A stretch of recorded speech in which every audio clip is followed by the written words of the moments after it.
اور دوسرا یہاں جو لوگ رہتے ہیں وہ کافی قیمتی لوگ ہیں،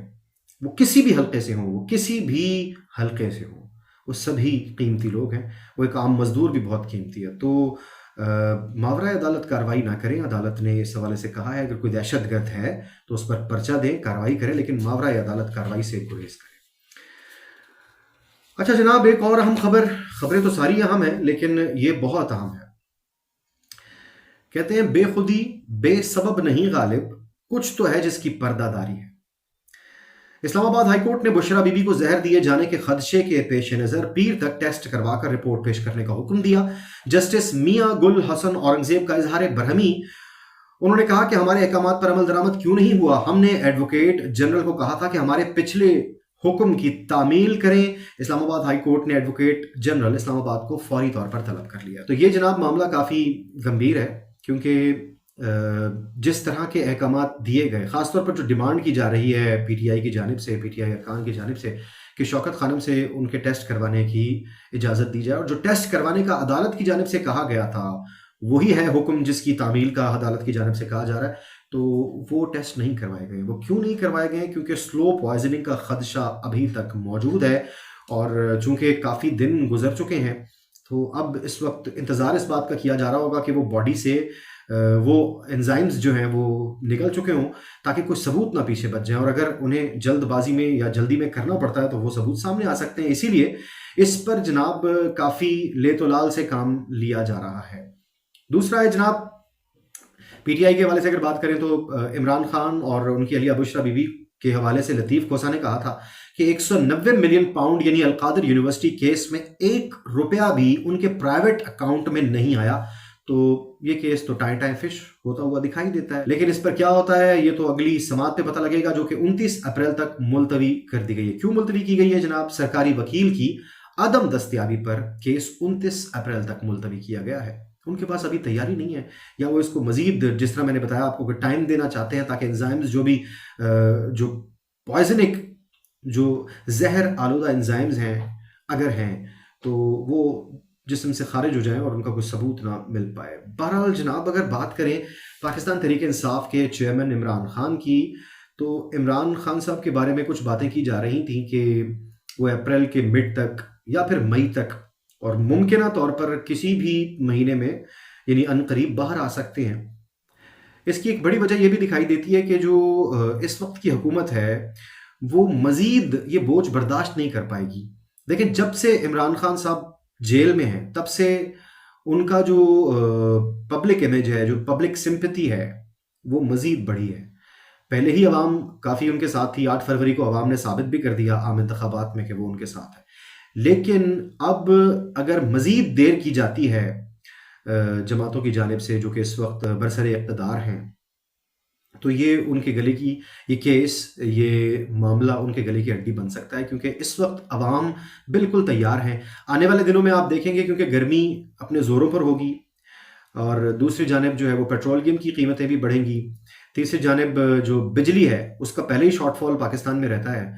تو اگر شارٹ فال بھی ہو یعنی گرمی میں بجلی بھی اویلیبل نہ ہو، پنکھا بھی نہ چلتا ہو، اور ساتھ ہی ساتھ بڑے بڑے بجلی کے بل بھی آئیں کیونکہ یونٹ مزید مہنگا ہوا ہے، تو عوام تو باہر آئے گی، ساتھ ہی ساتھ وکلا بھی باہر آئیں گے۔ مولانا فضل الرحمان صاحب بھی تیار ہیں، جماعت اسلامی بھی تیار ہے، اور سنی اتحاد کونسل بھی ساتھ ہی شامل ہو چکی ہے۔ تو جتنی زیادہ اپوزیشن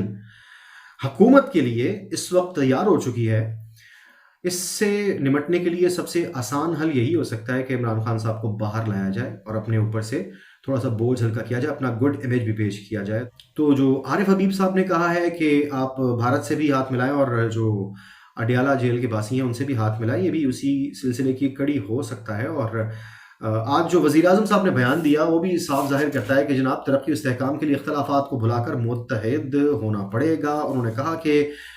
ملکی مفاد کی خاطر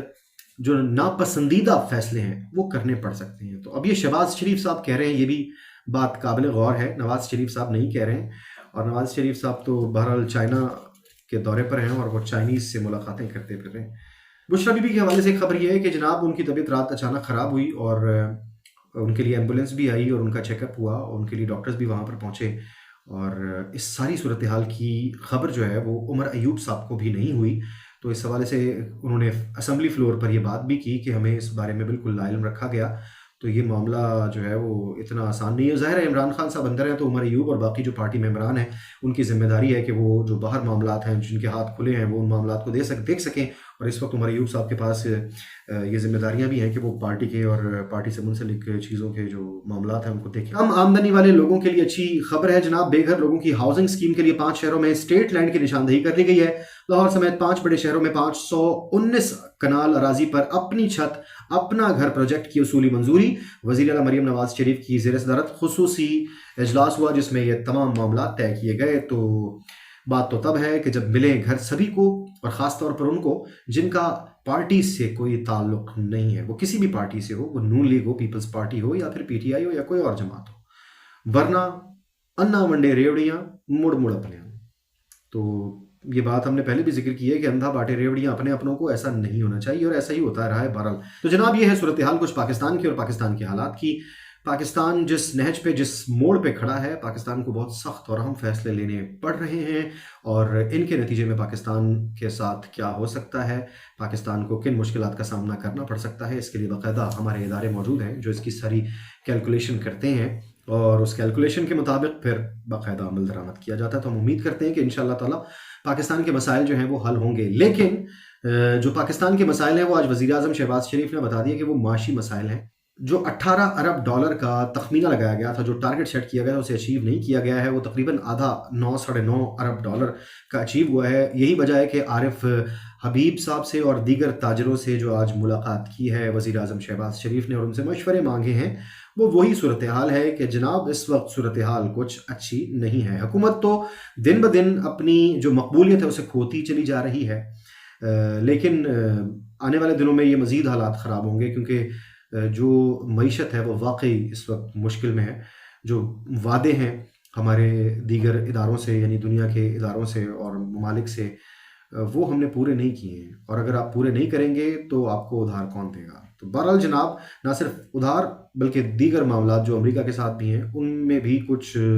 ہمیں آنے والے دنوں میں تبدیلی دکھائی دے سکتی ہے۔ تو یہ تھی جناب آج کی خبریں۔ مرزا احتشام اللہ کو اجازت دیجیے، اللہ نگہبان۔